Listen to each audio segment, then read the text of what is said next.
Welcome, Academy Award nominated Oh, please. Michelle Williams. I'm so excited to have you here. Oh, thank you. That's Such a nice. fan. Thank you. That's so nice. I'm very excited to have your film debut at the Angelika at the end of the month. So am I. I just found out today. I didn't know that's where it was going to be. That's so special. Oh, really? Are you familiar with the Angelika? Of course, what New Yorker isn't?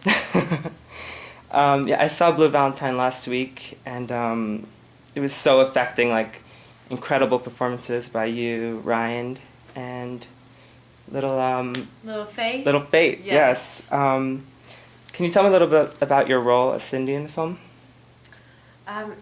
Sure. So the movie's told in two time frames, the past and the present.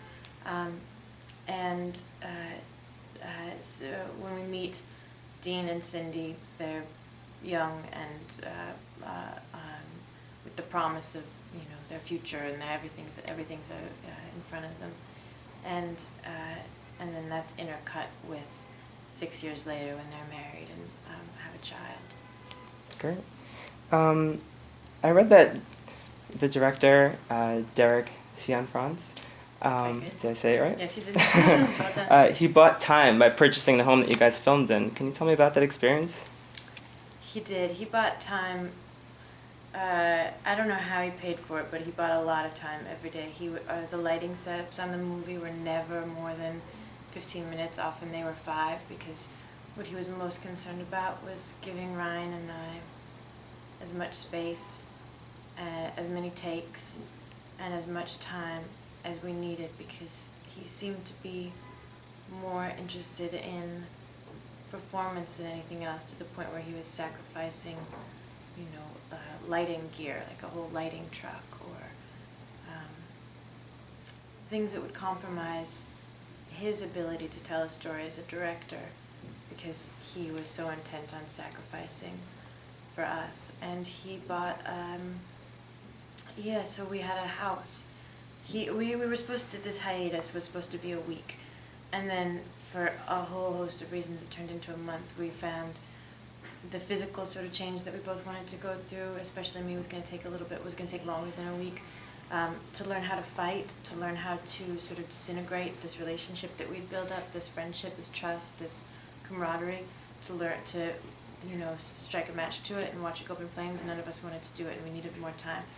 And so Derek, I don't know how he did it. I don't know what sort of deal he made. I don't know what part of himself he sold, but he bought us time, which is so precious and doesn't exist. Like, I don't know, it doesn't exist anymore in making small films. Each movie feels like death-defying, because because the goal is still the same, the schedule is still the same, but you have less time to accomplish it in. So it feels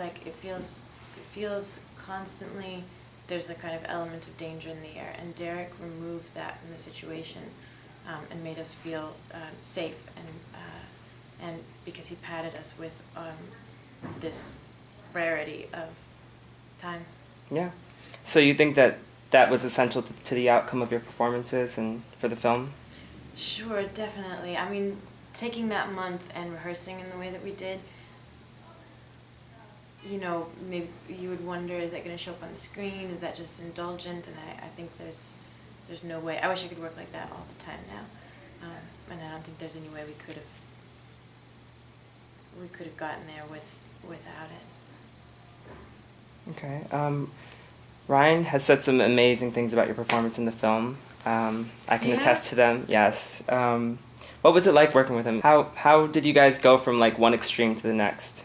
And yeah, because it was, we shot the past as a continuous thing, and the present, they were separate. So we weren't having to go back and forth within the span of a day between loving each other and hating each other. Those were separated, thankfully. So I would rather be in love with him than hate him.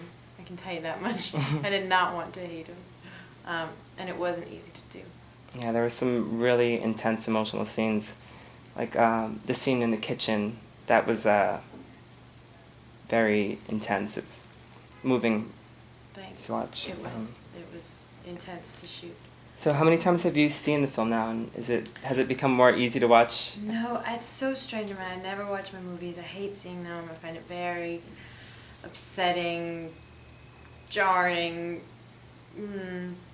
not productive for me as an actor. And I've seen this movie an embarrassing amount of times, like 5 or 6 times, because as collaborative as making the movie was, as writing the movie. I mean, we kind of did everything together, the three of us, Okay. me and Derek and Ryan, and so the process of making the movie was collaborative, and it turned out that the process of deciding on the final version of the movie was also collaborative. Not that, which is not to say that I would want the responsibility or deserve the responsibility of the filmmaker at all. I think that I trust Derek's taste more than my own, but there were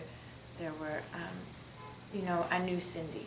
Mm-hmm. I knew Cindy better than anyone, and Ryan knew Dean better than anyone, and so there was input that we could give, and that Derek was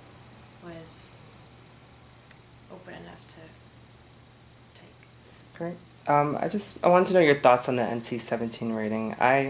Like I said, I saw the film, and I think, for me, the most uncomfortable scenes were just the emotional, like raw emotion. I don't know. I think it's unfair. What do you think about it? I know. At first I didn't have an inflamed reaction, probably because I'm a girl, and you're taught as a girl not to fight, and that it doesn't get you anywhere, and that you kind of accept things the way that they are and make the best out of it. But then the more that I've listened to the boys, to Ryan and Derek talk about it, the more upset I am, because I understand that the larger problem is that it's censorship, and that it affects where your movie can be seen. Mm-hmm.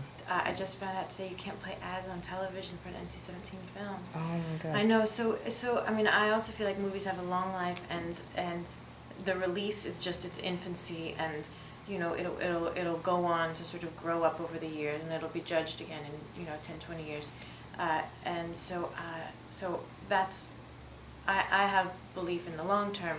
But I understand what a problem it is right now, and as a parent, the thing that does upset me and does affect me is the commercialization and acceptance of violence, and of violence that is in turn pornographic, and that is something that can be in my child's sphere. Mm-hmm. That those ads can play on television, that she could sneak into that movie theater when she was 17, and not this one. So I think that the larger problem that it points to is where the conversation really needs to happen. Yeah. I've seen your films, Me Without You, Wendy and Lucy. You saw that movie? Yes, I loved it. Thanks. Brokeback Mountain. I mean, you've done so many great independent films, and you gravitate towards this like grassroots type of film over Hollywood. Why is that? It's just where I'm happiest. It's not. It's just who I am. It's just not. It's not a conscious effort or anything. It's just I find that I can make. Those are the situations. I can make better work in those situations, I think. And they're more like my life. I want them to be like my life, which is to say small. Like I don't like a big production. I don't like to feel distance between people. I like to feel like my work is an extension of my friends and my family. Great. And I just have one last question. With Blue Valentine, what is the message that you'd like people to take away after seeing the film? I really don't think that I think that's what maybe separates this movie from others, is there is no message and there is no moral imperative. And this movie isn't pretending to be smarter than you or to know more about love than you. The director always talked about that Supreme songs, Baby, Baby, Where Did Our Love Go? And that ends in a question mark. And that the movie is layered with clues and possibilities, of where it went wrong and who's to blame, and that it's up to you to be the detective in your own life and in the movie. Okay, we're done. Thanks. Thank you so much. Carrie's like, are you